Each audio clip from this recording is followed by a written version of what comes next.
Business सुरू करणं business सुरू करणं सोपं आहे असं जर असेल तर हे चांगलं वाईट दोन रिझल्ट हवेत. इनटँजिबल नकोय मला, ज्ञान नकोय मला, नोकरी हवी. जुन्या काळात तुम्ही सोसायटी बरोबर राहायला तुम्हाला चाललात तरी आता तसं नाही. आता तुम्हाला धावत राहिलं तरच तुम्ही त्या स्पीड बरोबर राहू शकाल. एखादी इंडस्ट्री सुरू करायची असेल म्हणजे नक्की काय करायचं असतं याची कल्पना तुम्हाला आहे का? पण इंडस्ट्री सोडाव, गेला बाजार, आम्हाला काहीतरी विकायचंय. तर काय विकायचंय हे तुम्हाला सुचतं का? बऱ्याचदा महिला खास करून ह्या तिशीनंतर वेगवेगळ्या प्रकारचे उद्योग सुरू करतात. पण ह्या उद्योगाचं ट्रान्सफॉर्मेशन जर इंडस्ट्रीमध्ये करायचं असेल तर काय करायला हवं? या सगळ्या प्रश्नांची उत्तरं देण्यासाठी आज आपल्याकडे स्टार्टअप निलेश सर आलेले आहेत. सर, स्वागत आहे तुमचं मॅक्स वुमन मध्ये. जसं मी म्हंटल की काही गोष्टी विकणं हे तसं खूप सोपं असतं, पण त्याची इंडस्ट्री उभी करणं हे थोडंसं अवघड असतं. तर विकणं सोपं आहे पण इंडस्ट्री उभी करणं अवघड आहे. तर हे सोपी गोष्ट अधिकाधिक सोपी कशी करता येईल आपल्याला हे सांगता येईल का तुम्हाला? हो, नक्कीच. आणि धन्यवाद मला आज इथे आमंत्रित केल्याबद्दल. तुम्ही म्हणताय विकणं सोपं आहे, पण बऱ्याचदा विकणं पण खूप कठीण असतं.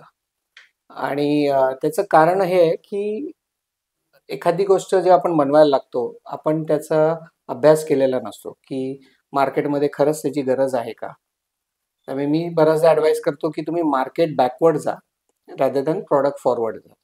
म्हणजे आधी मार्केटचा अभ्यास करा, तिथे गॅप किंवा नीड आहे का ते समजून घ्या आणि मग त्याच्या अकॉर्डिंगली मागे जाऊन तुम्ही ॲक्च्युअल प्रॉडक्ट बनवा, रादर दॅन प्रॉडक्ट बनवला आणि आता तुम्ही त्याला मार्केट शोधण्यापेक्षा.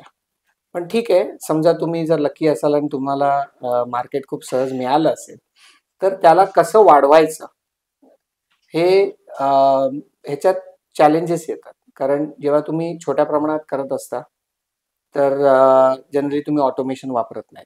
पण जेव्हा तुम्ही ऑटोमेशन करायला लागता, जेव्हा तुम्हाला मोठ्या प्रमाणात करायचं असतं तेव्हा तुम्ही ऑटोमेशन वापरणार, त्याचे वेगळे चॅलेंजेस येतात.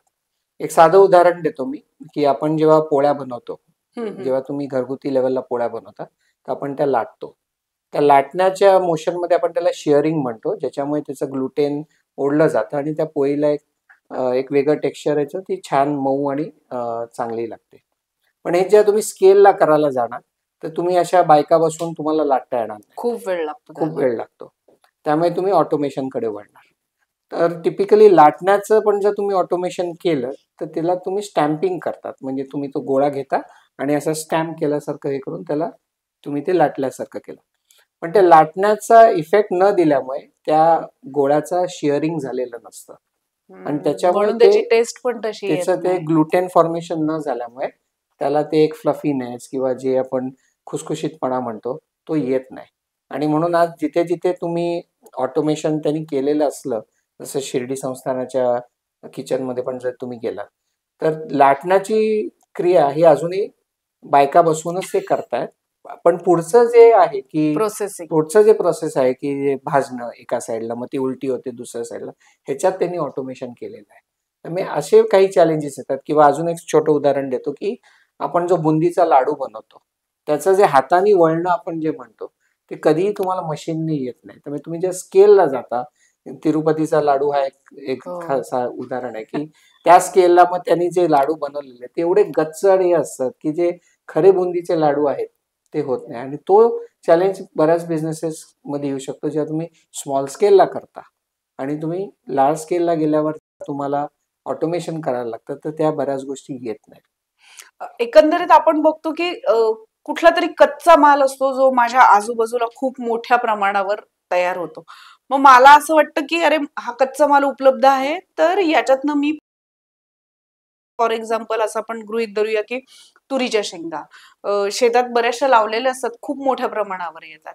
मग सगळे आजूबाजूची लोक असतात किंवा जी स्टार्टअप वाली मंडळी असतात, हे सगळेजण सांगतात की हे तुला सहज उपलब्ध आहे तर याचा काहीतरी तू बिझनेस.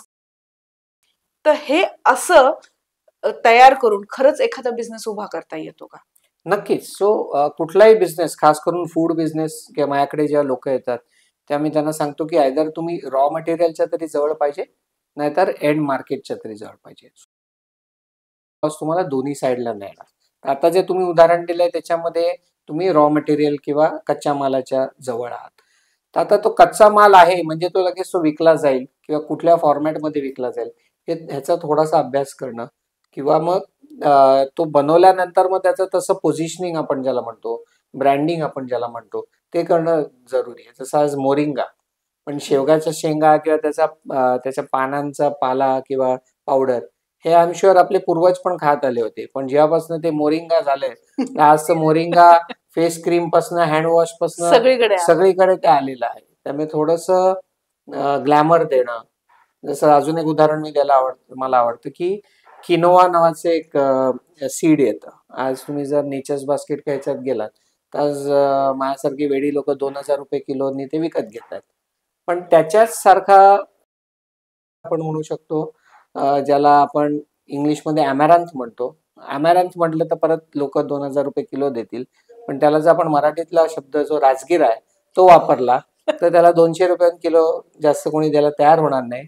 वर लोकांना वाटणार की अरे माझी आजी खाते किंवा वयस्कर लोक खातात, ते माझ्यासाठी नाहीये. सो हा जो एक फरक आहे की त्याची व्हॅल्यू समजून त्याला त्याचं पोझिशनिंग करून त्याचं ब्रँडिंग करून त्याला केलं तर तुम्हाला ती व्हॅल्यू रिअलायझेशन पण होऊ शकते. नाहीतर मग ते परत तो लो व्हॅल्यू आयटमच बनून राहतो. त्यामुळे डेफिनेटली कच्चा माल तुमच्याकडे जो अवेलेबल आहे त्याच्या हिशोबानेच तुम्ही काहीतरी केलं पाहिजे. पण त्याला कुठल्या फॉर्मॅटमध्ये विकायचं आहे, कोणाला विकायचं आहे, त्याला आम्ही मॅनेजमेंटमध्ये टार्गेट ग्रुप तुमचा कोण आहे तो आयडेंटिफाय करणं पण अतिशय गरजेचं आहे जर तुम्हाला सक्सेसफुल व्हायचं असेल तर. एकंदरीत आपण बघतोय की बचत गटाला बऱ्यापैकी पैसे मिळतात, अनेकदा वेगवेगळ्या स्कीम्स पण त्यांच्याकडे असतात. अशी एन नंबर ऑफ बचत गट आपल्याला आपल्या आजूबाजूला फिरताना बघताना दिसतात. बऱ्याचदा ती वेगवेगळ्या एक्झिबिशन्स मधनं दिसतात. ते सरस असेल किंवा पुण्याची भीमथडी असेल, अशा ठिकाणी हे खूप मोठ्या प्रमाणावर दिसतात. लोकांची गर्दी पण होते खरेदी करायला. पण ही बचत गट मग पुढे सस्टेन का होत नाही? म्हणजे जर त्यांचं त्याला म्हणूया ते जर त्या क्वालिटीचं असेल तर ही पुढे जाऊन मोठी का होत नाही किंवा अनेक ठिकाणी आपल्याला तो ब्रँड म्हणून का दिसत नाही?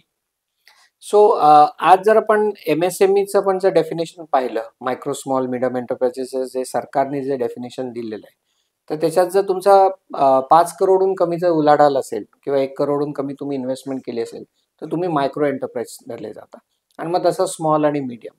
आणि आज जर 6 कोटी काहीतरी MSMEs आहेत रजिस्टर्ड, त्यातले 99% मायक्रो आहे आणि हार्डली लेस दॅन 1% म्हणजे लेस दॅन 6 लाख किंवा त्याच्याहून कमी हे स्मॉल किंवा मीडियम एंटरप्राइजेस. आणि मग बाकीचे जे काय 6 कोटीतनं 6 लाख वजा करून जो काय 5.94 लाख आकडा येतो हा तो मायक्रोमध्येच आहे.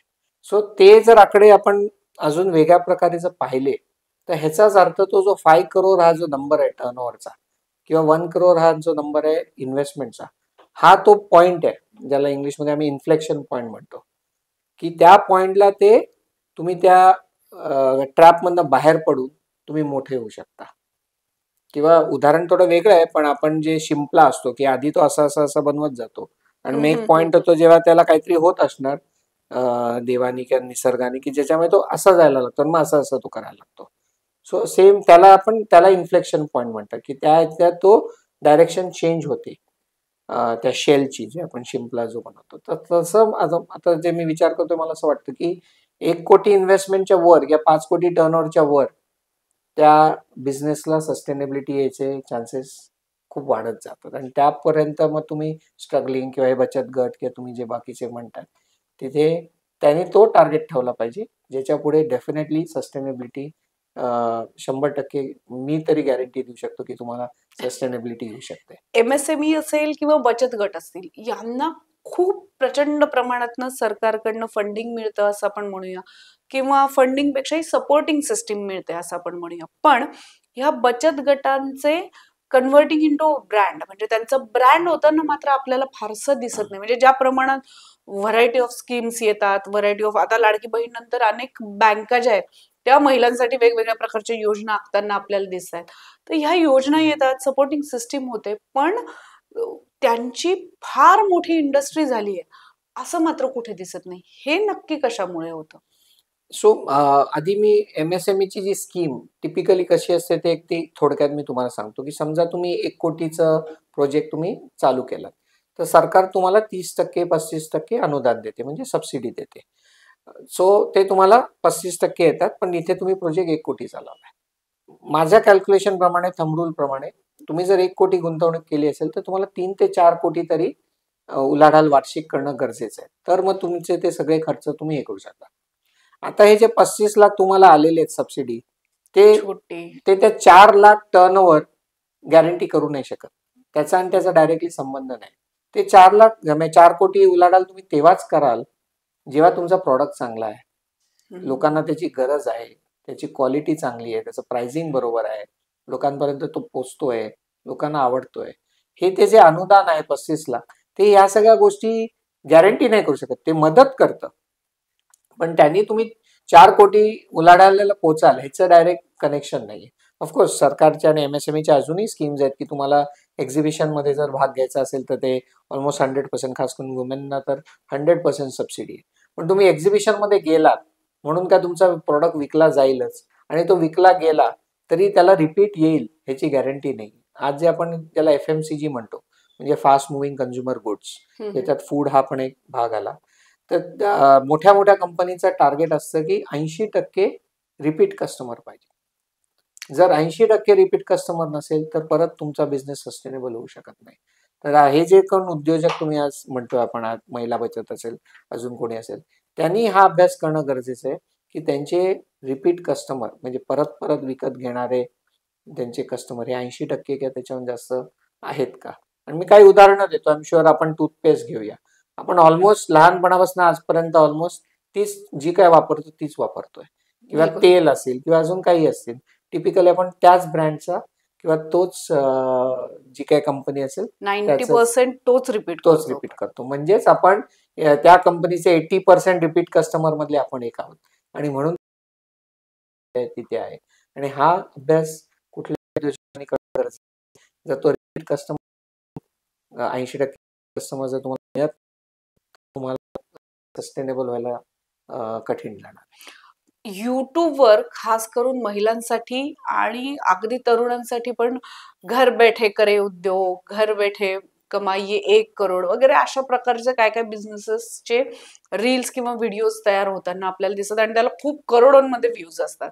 आता खरंच घरी बसून पैसा कमवता येऊ शकतो का? पहिली गोष्ट, जर एवढं सोपं असतं तर तो जो बोलणारा असतोय ना त्यांनीच करायला पाहिजे होता ना. तो जर ते करत नाही आणि तो तुम्हाला करायला सांगतोय, तर कुठेतरी काहीतरी म्हणजे ते मॅच होत नाहीये. जर मी खरंच घरी बसून 10 कोटी कमवू शकलो असतो तर मी ते करत असतो ना. आज मी तुमच्या समोर येऊन युट्यूबवर हे सांगत बसलो नसतो की आप घर बैठे 10 करोड कमा सकते हो, राईट समय, किंवा 1 करोड कमा सकते हो. त्यामुळे ते जेवढं म्हटलं जातं तेवढं ते सोपं नाहीये. आणि जसं ऑलरेडी मी काही गोष्टी तुम्हाला सांगितल्यात, की तुम्हाला मार्केटची नीड समजणं गरजेचं आहे. तुम्हाला प्रॉडक्ट किंवा आम्ही त्याला प्रॉब्लेम स्टेटमेंट म्हणतो, की प्रॉब्लेम स्टेटमेंट आयडेंटिफाय करणं गरजेचं आहे. जसं माझं नॉन फूडचं एक आवडतं उदाहरण आहे, की ओला उबरच्या आधी काय टॅक्सी सर्व्हिसेस नव्हते असं नाहीये, पण त्यावेळेला काय होतं की काळी पिळी आपल्याला जाऊन शोधायला लागायची. ते हो म्हणायचे, नाही म्हणायचे. उद्या एअरपोर्टवर जायचं असेल सकाळी 4 वाजता आपल्याला टेन्शन यायचं, हो, आणि टीम ते बिल्डर कधीही नाही म्हणू नाही शकत म्हणू होते ते. शकतात. आज तसं नाहीये. सो त्यांनी प्रॉब्लेम स्टेटमेंट आयडेंटिफाय केला आणि त्याच्यावर खूप चांगलं आपल्याला सोल्युशन दिलं, आणि म्हणून ते आज जिथे आहेत तिथे आहेत. त्यामुळे तसाच प्रॉब्लेम स्टेटमेंट तुमचा जो काही प्रॉडक्ट असणार आहे किंवा सर्व्हिस असणार आहे किंवा जे काय उद्योग असणार आहे, तो कुठल्या प्रॉब्लेमला तो ऍड्रेस करतोय आणि तो तेवढा प्रॉब्लेम मोठा आहे का, हे जर असेल तर डेफिनेटली घर बसून पण 1 कोटी कमवता येतील. पण जेवढं ते सोपं वाटतं किंवा ते दाखवलं जातं तेवढं ते नसतं, जर तुम्ही ह्या सगळ्या गोष्टी जर केल्या नाहीत तर. बिझनेस सुरू करणं किंवा बऱ्याचदा आपण असं बघतो की एकदम स्टार्टअपचा बूम जो आहे तो खूप मोठ्या प्रमाणावर आलाय. बरेच जण, आपल्याला आवडती नोकरी नसेल आणि त्या नोकरीमध्ये काही प्रॉब्लेम्स असतील तर ही सोडून मी अशा पद्धतीचा बिझनेस सुरू करू शकतो असं एका स्टेजला वाटतं. अनेक महिला पण आहेत ज्या 30 नंतर काहीतरी करायचंय, म्हणजे कमबॅक करायचंय म्हणून मग काहीतरी उद्योग सुरू करतात. तर या सगळ्यांना जसं तुम्ही आधी सांगितलं की काही प्रॉब्लेम ऑफ स्टेटमेंट आहेत ते काय असणार आहे किंवा तुम्ही मुळात कन्झ्युमरच्या जवळ आहेत की नाही, तर तुम्ही असे काही 10 थंब रूल सांगू शकाल का की या लोकांनी कुठलाही बिझनेस किंवा व्यवसाय सुरू करण्याआधी हे 10 गोष्टी ज्या आहेत त्या चेक कराव्यात? चालेल, सांगतो. बिझनेस सुरू करणं सोपं आहे असं जर असेल तर हे चांगलं वाईट दोन्ही आहे. चांगलं काय की हो तुम्ही सुरू करू शकाल, पण वाईट काय दुसरा पण कोणी सुरू करू शकतो. त्याच्यात परत माझं क्लासिक एक्झाम्पल आहे अंदाज अपना अपनामध्ये. जर तुम्ही पाहिलं असेल, आय थिंक आमिर खानचे वडील दाखवले जे न्हावी सलून असतात आणि नंतर त्यांच्याकडेच काम करणारा माणूस दुकान चालू दुकान करतो. समोर सुरू तर करतो. ह्याला आम्ही जसं इंग्लिशमध्ये बॅरियर टू एंटर म्हणतो, की एखाद्या व्यवसायात आत येणं हे जर खूप सोपं असेल तर चांगलं आहे, कारण ते तुम्ही करू शकता. पण वाईट आहे की दुसरा कोणी तुमच्याकडे काम करणारा उद्या सोडून चालू करू शकतो, तुमचा शेजारचाही करू शकतो, अजून कोणी करू शकतो. त्यामुळे माझं प्रेफरन्स नेहमी राहील की काहीतरी बॅरियर टू एंटर पाहिजे आणि ते तुमच्याकडे आहेत ती एक्सपर्टीज किंवा त्यामुळे तुमच्याकडे असलेली स्किल, जसं रॉ मटेरियल कच्चा माल म्हणालात. आज मी इथे मुंबईत बसलोय, माझ्याकडे ऍक्सेस नाहीये जो कच्चा माल आज समजा विदर्भात किंवा कोकणात कुठे होतोय, तर ती तुमच्याकडे ती बॅरियर झाला माझ्यासाठी एंटर करायला, पण तुमच्यासाठी सोपं आहे. सो असे बॅरियर्स तुम्ही शोधणं गरजेचं आहे. टेक्नॉलॉजी असू शकेल, मार्केट असू शकेल. आज कोणाचा तरी नातेवाईक साऊथ आफ्रिका एक्सपोर्टची ऑर्डर येऊ शकते, पण माझ्याकडे तो ऍक्सेस नाहीये. सो पहिली गोष्ट ही इम्पॉर्टंट आहे की बॅरियर टू एंटर असलेले तरी तुम्ही कसे क्रिएट करू शकता. जसं स्पाइसवाले काय करतात की मसाला बनवणं तसं सोपं आहे, पण प्रोक्युअरमेंट ते स्वतःकडे ठेवतात. त्यामुळे त्यांच्या एम्प्लॉईजला माहित नाही की प्रोक्युअरमेंट कुठनं होते, मिरची कुठली घेतली जाते त्यांना माहित नाही. सो असे मग काही तुम्ही आर्टिफिशियल बॅरियर्स क्रिएट करा, ज्याने की नाही सहजासहजी तुम्हाला तुमचेच लोक कम्पीट नाही करू शकणार. 10ची लिस्ट मागितली तर मी 10 ने तर ऍटली 3-4 10 याच्यासाठी, कारण बऱ्याचदा असं होतं की खूप जण सांगतात, म्हणजे कोरोना नंतरची साधारण एक सिच्युएशन अशी सुरू झालेली की कुणाचे स्किल सेटच बदललेत किंवा काहींचे स्किल सेट आउटडेटेड पण झालेत. तर सगळ्यांना असं वाटतं की चला आता काही नाही, तर मी हे विकून जगू शकतो किंवा याचा मी बिझनेसमध्ये, म्हणजे समजा एक फोटोग्राफर आहे, फोटोग्राफर असा विचार करतो की अरे मी दुसऱ्याच्या हाताखाली फोटो काढण्यापेक्षा मी स्वतःचा स्टुडिओ टाकेल किंवा मी स्वतःचा व्यवसाय सुरू करेल. पण स्किल असणं वेगळं आणि त्याचं कन्व्हर्जन बिझनेसमध्ये करणं, याच्यामध्ये खूप कालावधी जातो आणि त्याच्यात बरेचसे फ्रस्ट्रेशन आणि या गोष्टी तुम्हाला तर त्या गोष्टी माहितीच असतील त्या. तर हे खूप मोठ्या प्रमाणावर होताना, म्हणून एक 10 आपण जसं म्हणतो ना की क्वेश्चन पेपर 10वीच्या याला जाताना किमान 5 क्वेश्चन पेपर सोडून गेले पाहिजे. तर हे 10 क्वेश्चनचे आन्सर तुमच्याकडे असतील म्हणजे तुमचं प्रिलिम किमान तुम्ही पास केली असं आपण गृहीत धरूया. बरोबर. सो जेवढे माझ्या डोक्यात पटापट येतात मी सांगतो. सो पहिलं तर आयडेंटिफिकेशन ऑफ प्रॉब्लेम स्टेटमेंट, म्हणजे जे काय तुम्ही करणार आहात समोर त्याचा कोणाचा तरी काहीतरी त्याचा प्रॉब्लेम आहे जो तुम्ही सॉल्व्ह करताय, त्यामुळे ते अतिशय इम्पॉर्टंट आहे. दुसरं आहे की तुमचं जे सोल्युशन आहे ते पण तेवढं स्ट्रॉंग पाहिजे. बऱ्याचदा लोक काय करतात की आपण जसं उदाहरण देतो की स्क्वेअर होल आहे, पण त्यांच्याकडे जे सोल्युशन आहे ते सर्कल आहे. त्यामुळे सर्क्युलर तुम्ही हे लावता येईल किंवा कुलूप वेगळंच आहे, चावी वेगळीच आहे. त्याला आम्ही आमच्या बिझनेस टर्ममध्ये प्रॉडक्ट मार्केट फिट म्हणतो, की प्रॉडक्ट भलतंच आहे आणि मार्केट भलतंच आहे आणि ते त्याचं फिटमेंटच होत नाही. अजून एक मी विचारतो की नाईस टू हॅव आहे का मस्ट हॅव आहे. म्हणजे ठीक आहे असलं तरी चालेल. तर हिंदी पिक्चर मध्ये रोटी कपडा मकान आपल्याला सांगितलं की मस्ट हॅव आहे, त्यामुळे आपण फूडचं बोलत असल्यामुळे आपण ऑलरेडी मस्ट हॅव मध्ये आहोत. पण त्यातले पण काही गोष्टी आहेत की जे अतिशय मस्ट हॅव आहे आणि काही असेल की नाईस टू हॅव आहे. ठीक आहे बाबा असलं तर चालेल, ते शोधणं गरजेचं आहे. मग मी तुम्हाला बॅरियरचं उदाहरण दिलं की बॅरियर्स असणं गरजेचं आहे. बॅरियर टू एंटर ह्या काही गोष्टी गरजेच्या आहेत. मग right skill set, availability of raw material. आज रॉ मटेरियलचं मी उदाहरण देतो की फूडमध्ये खास करून रॉ मटेरियल हे रिजनल आणि सीझनल दोन्ही असतं. आंबा घेतला तो रिजनल आणि सीझनल आहे, साऊथ मध्ये होतोय, ठराविक महिन्यातच होतोय. हे समजणं गरजेचं आहे. डिमांड पण सीझनल असतो.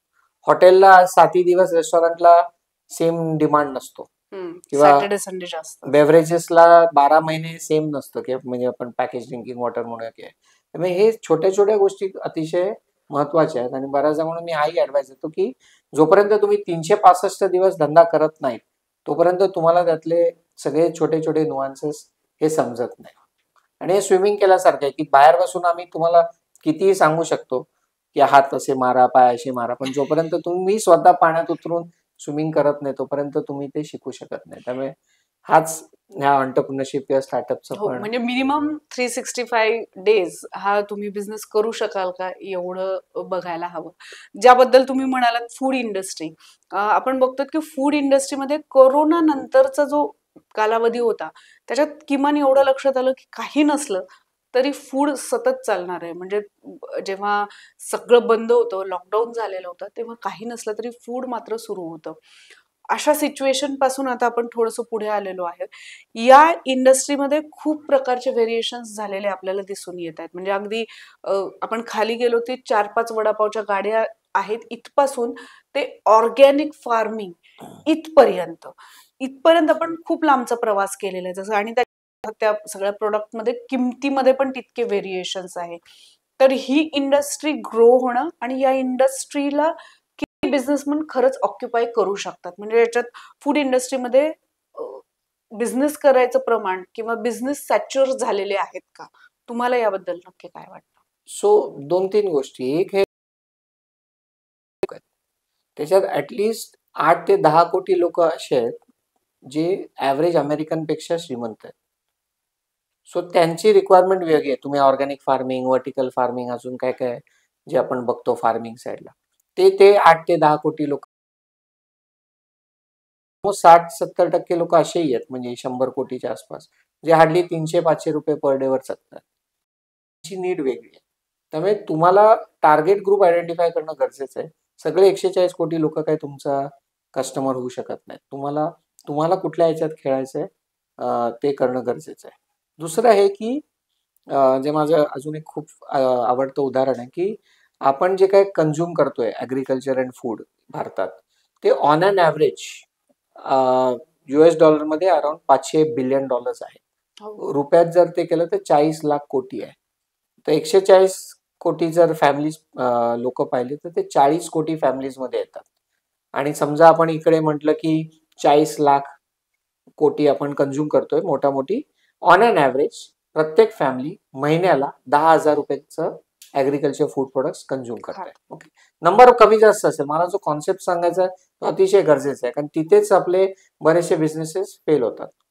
सो तुमची माझी फॅमिली आपण धरूया 10,000 रुपये महिन्याला ऍग्रिकल्चर आणि फूड प्रोडक्ट्स खातोय.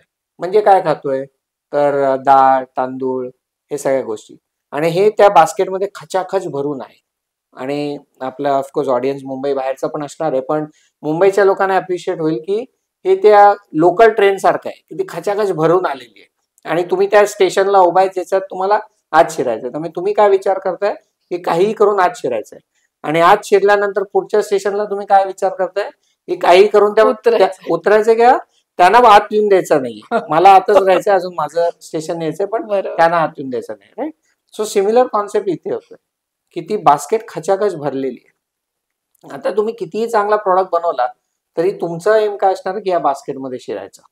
पण तुम्ही का शिराल, कसं शिराल, खाद्यात तुम्हाला त्या बास्केटमध्ये घेईल, आणि घेतला तरी तुम्ही त्या बास्केटमध्येच कसे राहाल फॉर लॉंग टर्म, जे रिपीट कस्टमर्स आपण म्हटलं. हे 2 प्रश्नांना उत्तर तुम्हाला देणं गरजेचं आहे.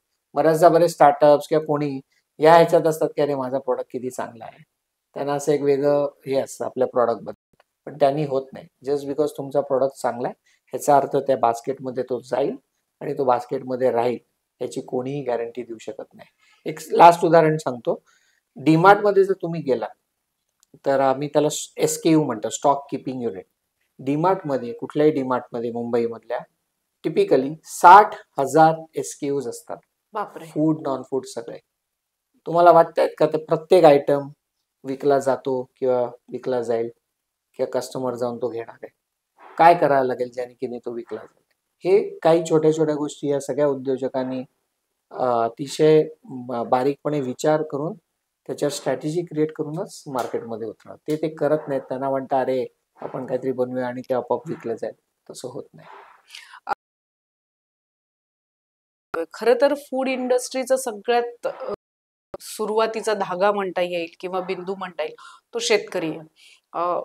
पण जे तुम्ही आम्ही सगळ्यात जास्त कन्झ्युम करतो त्या इंडस्ट्रीला मात्र किंवा त्या शेतकऱ्याला मात्र फारसं काही याच्यातनं मिळताना आपल्याला दिसत नाही. मग त्या शेतकरी आत्महत्या असतील किंवा आणखीन काही असेल, पण मुळातच त्यांना फायनान्शियली आपण असं म्हणू शकतो की ते इंडस्ट्रीचं पार्टच होत नाही. हे गणित किंवा हे चक्र जर कट करायचं असेल तर नक्की काय करता येईल? सो ह्याचं कारण माझ्या मते की आपण ज्याला बार्गेनिंग पॉवर म्हणतो ती त्या शेतकऱ्याकडे कमी आहे, म्हणून तो बार्गेन करू नाही शकत आहे. ज्या कोणाला तो विकतोय पुढे त्याची बार्गेनिंग पॉवर वाढणं गरजेचं आहे. आणि त्याची बार्गेनिंग पॉवर वाढेल कशी वाढेल की अदर तो स्टोअर करू शकतोय, शेल्फ लाईफ देऊ शकतोय त्याच्या प्रोड्यूसला, किंवा व्हॅल्यू ॲडिशन करू शकतोय. जसं हळदीचं एक्झाम्पल मी देतो की हळदीत जो मेन जे हेल्दी कॉम्पोनंट आहे त्याला इंग्लिशमध्ये आपण कुरकुमिन म्हणतो. तर आज त्यात काही बिझनेसेस किंवा काही फार्मर्सनी पण त्याचं एक्स्ट्रॅक्शन चालू केलंय आणि ते व्हॅल्यू ॲडिशन केली. सो तुम्ही जोपर्यंत व्हॅल्यू ॲडिशन करत नाही, तुम्ही जोपर्यंत बार्गेनिंग पोझिशनमध्ये येत नाही, तोपर्यंत समोरचा तुम्हाला दाबणारच आहे. मग तो शेतकरी असो किंवा कोणी असो, आपल्या लाईफमध्ये पण डे टू डे आपण जंगल बघतो का रूल. की बार्गेनिंग पॉवर तुमच्याकडे असेल. किंवा आता फोनचं बघा, आज ॲपलचे फोन तुमच्याकडे आहे का बार्गेनिंग पॉवर? याचं कस्टमर आपल्याकडे नाहीये, पण त्यांच्याकडे आहे, म्हणून ते काही किंमत चार्ज करतात आणि परत आपल्यासारखे वेडे लोक खरेदी करतोय, कारण they have that bargaining power. But जे काही स्वस्त फोन असतील त्यांच्याकडे ती बार्गेनिंग पॉवर नसल्यामुळे, कारण त्यांनी स्वतःला पोझिशन तसं नाही केलंय किंवा फीचर्स तसं नाही केलं. आज आपण आयफोनवर बघतो ते दाखवत आहेत की तुम्ही मूवी पण शूट करू शकता आणि काय काय गोष्टी करू. सो त्याच्यामुळे त्यांनी बार्गेनिंग पॉवर ती क्रिएट केलेली आहे. तसंच जर शेतकरी ती क्रिएट करू शकला, जसं एक दोन उदाहरणं मी तुम्हाला दिली, व्हॅल्यू ॲडिशन झालं, कोल्ड स्टोरेज झालं, किंवा just extension of shelf life, ज्यांनी ते तो प्रॉडक्ट तो स्टोअर करू शकेल आणि ज्या किंमत वर जाईल त्या तो विकू शकेल. अशा काही गोष्टी केल्या तर आपोआपच त्याचं उत्पन्न वाढू शकतं. एका बाजूला आपण म्हणतोय की इंडस्ट्री ग्रो झाली पाहिजे किंवा एमएसएमईत अधिकाधिक लोक आली पाहिजे आणि त्यांनी बिझनेस पण केला पाहिजे.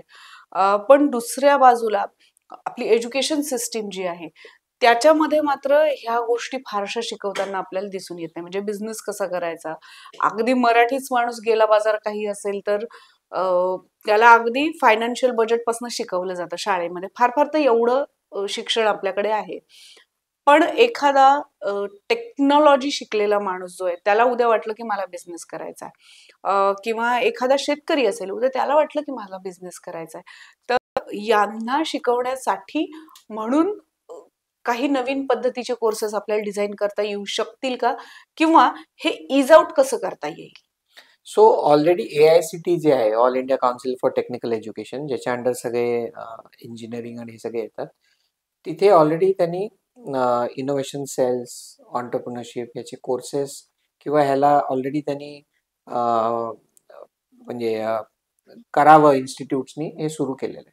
आपल्याला हे समजणं गरजेचं आहे की लोक जेव्हा एज्युकेशन इन्स्टिट्यूटमध्ये जात आहेत ते शिकायला जात आहेत आणि ते शिकून जॉब करायला जातात. हा जो मानसिकता आहे ती माझ्या मते एक जनरेशन जाईल ते बदलायला. की जो आज इंजिनिअरिंग करायला जातोय त्यांनी जर त्याच्या आईवडिलांना सांगितलं की मला ना जॉब नाही करायचंय, तर ते ऍक्सेप्ट करतील. म्हणजे 80% लोक खरंच इंजिनिअरिंग मध्ये चांगल्या पगाराची नोकरी मिळावी म्हणून. बरं, जे मे बी एक जनरेशन आधी सरकारी नोकरीचा जो कॉन्सेप्ट होता तो आता रेग्युलर नोकरीचा आलाय. पण त्याचा मुलगा जर त्यांनी म्हटलं, जसं आता माझा मुलगा 13 वर्षाचा आहे, तो म्हणतो मी कशाला पुढे शिकू 12वी नंतर, त्याच्या जी फी तुम्ही भरणार आहात ती मला द्या, मी काहीतरी चालू करतो. ते आता तो म्हणतोय आणि मला ते म्हणजे अजून पटलेलं नाहीये, पण मी म्हणतो ठीक आहे, आयडिया चांगली आहे, तू खरंच जर करू शकणार असाल तर ठीक आहे, 12वी नंतर तू काहीतरी सांग किती पैसे हवेत काय हवेत, आपण ट्राय करू. सो ही जी मानसिकता चेंज आई वडिलांची, सोसायटीची, आज जर एखाद्याने जॉब नाही केला तर सोसायटी पण त्याला कसं बघतं ना की अरे काय याला जॉब नाही, हा घरीच बसलाय. सो हे जे ओव्हरऑल सोसायटीमध्ये पण चेंज यायला पाहिजे. एज्युकेशन आहे, घरचे आहे. मी तर ऐकलं होतं की स्टार्टअप फाउंडर्सना बायको मिळत नाही, हा जो जे आता हळूहळू बदलायला, मुलीला नवरा मिळत नाही, both sides I am saying. So हा जो चेंज आहे it will take time, 15-20 years, 30 years, म्हणजे I would say 1 generation. But ते त्या दिशेनं वाटचाल चालू झालेली आहे. अँड आय एम शुअर की we will see lot many startups entrepreneurs येत्या काळात आपण ते आपल्याला बघायला मिळेल. तुम्ही जी फूड टेक पाठशाला ही जी वेबसाईट सुरू केलेली आहे, याला नक्की कशा पद्धतीचा रिस्पॉन्स येतोय? कारण यावर बरेचसे आपण म्हणू शकतो की बिझनेस रिलेटेड किंवा स्किल डेव्हलपमेंट रिलेटेड कोर्सेस आहे. तर याचा रिस्पॉन्स नक्की कसा आहे, की लोकांना खरंच असं वाटतंय की आपल्याला आता नवीन ॲडिशनल काहीतरी शिकलं पाहिजे? परत आता टार्गेट ग्रुप माझा कोण आहे, बरोबर? मी आता एवढं ज्ञान दिलं तर आता मी माझंच केस स्टडी घेतो. सो आता इथे मोठ्या परत 140 कोटींना मी जर ब्रेकडाऊन करत आलो, तर एक 20 लाख लोक इंजिनिअरिंग करतात राईट नाव भारतात, राईट? तर त्यातले पण फूडवाले किती आहेत? सो हा एक मेजर माझा टार्गेट आहे की जे आत्ता शिकतायत फूड, त्यांना काय होऊ शकतं की त्यांना काही कोर्सेस त्यांच्या सिलेबसमध्ये नाही आहेत, त्यांना ते शिकायचे. किंवा काही लोक असे आपण आता बऱ्याचशा टीव्ही चॅनल्सवर बघतो की दोनातला एक जो पिचिंगला येतो त्यातला तो फूडवाला असतो आणि बऱ्याचदा तो फूड बॅकग्राऊंडचा असतो. त्यामुळे तिकडे परत एक नीड आहे की नॉन फूड बॅकग्राऊंडचे लोक फूड एंटरप्रिनर्स बनतात. सो त्यांना काही गोष्टी आपण शिकवू शकतो. म्हणजे त्या टाईपचे आमच्याकडे कोर्सेस आहेत. सो टार्गेट ग्रुप आयडेंटिफाय करून ऑन्टरप्रिनरशिप असेल किंवा हार्ड स्किल्स पण असतील, जसं आज नॉन थर्मल प्रोसेसिंग, म्हणजे हीट न वापरता, गरम न करता तुम्ही एखादी गोष्ट कशी टिकवाल, मग ते ओके. दूध असेल किंवा ज्यूस असेल, याच्या काही टेक्नॉलॉजीज आहेत. पण ते शिकवणारे आज भारतात जास्त लोक नाही आहेत. त्याच्यावर आपण कोर्स बनवलाय. सो स्टुडंट्स घेऊ शकतात, ऑन्टरप्रिनर्स घेऊ शकतात. सो टेक्निकल स्किल्सवर पण आपण, हार्ड स्किल्सवर पण आपल्याकडे कोर्सेस आहेत आणि ऑन्टरप्रिनरशिपवर पण आहेत. काही आपण करिक्युलमसाठी बनवलेले आहेत. कारण न्यू एज्युकेशन पॉलिसीमध्ये व्हॅल्यू ॲडेड कोर्सेस किंवा इव्हन सिलेबस कोर्सेस फ्लेक्झिबिलिटी दिलेली आहे की या स्वयंवर, NPTEL वर, इव्हन कोर्सेरावर तुम्ही घेऊ शकता. हे या न्यू एज्युकेशन पॉलिसीमुळे ही फ्लेक्झिबिलिटी कॉलेजेसला आलेली आहे. त्यामुळे हळूहळू आपल्याला दिसेल की लोक या स्किल्सला पण घेतील. दुसरं अजून एक आहे जे अमेरिकेत वगैरे पॉप्युलर आहे की कंटिन्युअस एज्युकेशन. म्हणजे तुम्ही संपले तुमची डिग्री आणि त्याच्यापुढे तुम्ही कधीच शिकणार नाही असं राहत नाही. तर कंटिन्युअस एज्युकेशन फॉरेनमध्ये लोक करत राहतात की स्वतःला अपग्रेड करत राहतात आणि त्याच्यासाठी पण ते असे कोर्सेस जे त्यांना ते शिकत असताना मिळाले नाहीयेत शिकायला, ते इकडे येऊन बघतात किंवा करतात. आपल्याकडे एकंदरीत थोडंसं असं आहे की एकदा डिग्री मिळाली की नोकरी मिळाली आणि संपलं. मग अपग्रेडेशन वाला पार्ट जो आहे करेक्ट. तो त्याच्याकडे फारसं मला असं वाटतं. आता नवीन नवीन जी जनरेशन येते ती थोडंसं नवीन स्किल शिकायचं म्हणून, हॉबी म्हणून बऱ्याच गोष्टी करताना दिसते. बरोबर. पण जॉबमध्ये एनहान्स करायचंय किंवा स्किल्समध्ये एनहान्स करायचंय म्हणून अपग्रेडेशन कुठल्या टप्प्याला केलं पाहिजे? कारण आता तुम्ही ज्या ज्या कोर्सेसचा उल्लेख केला, पुन्हा तोच प्रश्न येतो की हे कोर्सेस केल्यानंतर मला नोकरी मिळणार आहे का? किंवा हे कोर्सेस केल्यानंतर मला स्वतःला याचा काय फायदा आहे? बरोबर आहे. कारण आज सगळ्यांना टँजिबल रिझल्ट हवेत. इनटँजिबल नकोय. मला ज्ञान नकोय, मला नोकरी हवी. हा थोडासा चॅलेंज आम्ही पण फेस करतो जेव्हा हे येतात. पण शेवटी जसं जसं मुलं मोठी होत जातात किंवा मॅच्युअर होत जातात, त्यांना रिअलाइज होतं की कंटिन्युअस एज्युकेशन हे करायलाच लागतं. आपणही रिअल लाईफमध्ये कंटिन्युअस एज्युकेशन, रोज आपण काहीतरी नवीन शिकत असतो. शिकतोच. रोज मी माझ्या फोनचा पण एक नवीन फीचर रोज शिकत राहतो. कालच मला एकाने दाखवलं की त्याच्याकडे व्हिजिटिंग कार्ड होतं. त्यांनी फक्त माझ्या फोनवर असं ठेवलं आणि ते ट्रान्सफर झालं माझ्या ह्याच्यामध्ये. सो जी फीचर माझ्या फोनमध्ये होते मला माहित पण नव्हतं. सो कंटिन्युअस एज्युकेशन हा आजच्या घडीला आहे. कारण जसं मला म्हणायला आवडतं की जुन्या काळात तुम्ही सोसायटी बरोबर राहायला तुम्हाला चाललात तरी आता तसं नाही. आता तुम्हाला धावत राहायला लागेल. तरच तुम्ही त्या स्पीड बरोबर राहू शकाल. तरच मी माझ्या मुलाच्या स्पीडमध्ये राहू शकेल. ते जे जनरेशन आहे आज Instagram वालं आणि फास्ट आहेत ते फास्ट खूप. आहे. जर मला त्यांना केटर करायचं असेल, जे माझ्याहून लहान 10, 20 वर्ष, 30 वर्ष लहान आमचा टार्गेट ग्रुप आहे. तर मला ते काय करतात हे गरजेचं आहे.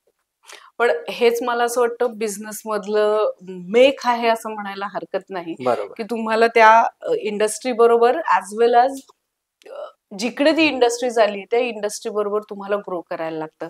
ह्या सगळ्यातून एक तर लक्षात येतंय, की आपण हे करू शकतो. पण नक्की बिझनेस सुरू केला, की अनेक जण सांगतात, की तो चालतो कसा आहे किंवा त्याच्यात किती प्रॉफिट झालं पाहिजे. मी एक्झॅक्ट उलटं विचारेल, की बिझनेस मी सुरू केलाय, पण काही टप्प्याला माझं 19-20 होतंय. तर मी एखादा बिझनेस किंवा एखादा व्यवसाय बंद करावा, हे कुठल्या टप्प्यावर ठरवावं? जर तुम्हाला लॉसेस होत असतील आणि तुम्हाला ते त्यातनं बाहेर येताना दिसत नसेल तर नक्कीच तो तुम्ही बंद करावा. तो बिझनेस करणं बंद नाही करायचं, तो बिझनेस बंद करावा. इनफॅक्ट तुम्ही जर पहिला बिझनेस बंद केला तर मी तर म्हणेन तुम्ही दुसरा चालू केलाच पाहिजे. याचं कारण सांगतो मी, की आज बिझनेस सक्सेस करण्याचा रेशो जर पाहिलात, टक्केवारीचा पाहिलं, तुम्ही गुगल करू शकता. हार्डली 3%. म्हणजे किती स्टार्टअप्स सक्सेसफुल होतात? 3%, 5%. जर तो तुमचा पहिला असेल. जर तो तुमचा दुसरा स्टार्टअप असेल, त्याचा रेशो होतो 7%, 8%. जर तो तिसरा असेल, वाढत असेल, त्यामुळे जर तो 5वा असेल तर तुमचा चान्स ऑलमोस्ट 50 किंवा 100% वर आलाय. त्यामुळे जरी मी मराठी असलो तरी माझी थोडी विचारसरणी गुजराती आहे किंवा मारवाडी आहे, की मी नेहमी तेच विचारू शकतो, की तू जर 2 फेल झालायस ना, मी आता तुझ्यावर पैसे लावायला तयार आहे, कारण आता तुझं सक्सेस होण्याचा चान्स वाढलाय. जर तुझा पहिलाच स्टार्टअप असतं तर तुझा फेल होण्याचे चान्सेस जास्त आहेत. आणि हीच मानसिकता जर तुम्ही पाहिली असेल, टिपिकल आपले जे बिझनेस ओरिएंटेड आपण कम्युनिटीज बघतो, ते नेहमी तसा विचार करतात, की ते म्हणतात जो फेल्ड असेल तर दे आर रेडी टू पे, म्हणजे त्याच्यावर पैसे देणं किंवा लावणं, वेळ, श्रम हे पण कारण तो शिकून आलाय ना. आणि बऱ्याचदा काय असतं, की failures will teach you, success never teaches you anything, failures always teach you everything. त्यामुळे जो फेल झालेला असतो, आय लाईक देम, की now you will succeed. I am more confident की आता तू तुझ्यावर जास्त चान्सेस आहेत की you are going to succeed. अगदी, म्हणजे फेल झालं तर ते खरं तर फेल्युअर नसतं, पण अनुभव जो आहे तो महत्वाचा असतो. मला फ्री मध्ये एमबीए मिळतं तुम्हाला. एमबीए करायची गरज नाही पडत. तुम्ही तर जे काय केलेलं आहे, एमबीए हून जास्त तुम्हाला ज्ञान स्टार्टअप मधनं आणि फेल्ड असं नाही, पण फेलियर्स आणि फेलियर्स तर येतच असतात रोजही डे आपल्या टू डे लाईफमध्ये याच्यामध्ये पण आपण येत खरं तर असतात. फेल होत असतो. त्यामुळे फेल होणं हे काही वाईट नाहीये. सक्सेस नाही मिळालं म्हणजे तुम्ही अनसक्सेसफुल आहात असं होत नाही. असंच काहीतरी आपल्याला याच्यात व्यवसायाच्या संदर्भात तर आपल्याला असंच म्हणायला लागेल. Thank you so much Nilesh sir, तुम्ही इथे आलात आणि इतक्या महत्वाच्या विषयावर आम्हाला ऑफ द बीट आणि ऑफ द रेकॉर्ड जे आहे ते या गोष्टी सांगितल्या. Thank you so much. Thank you very much.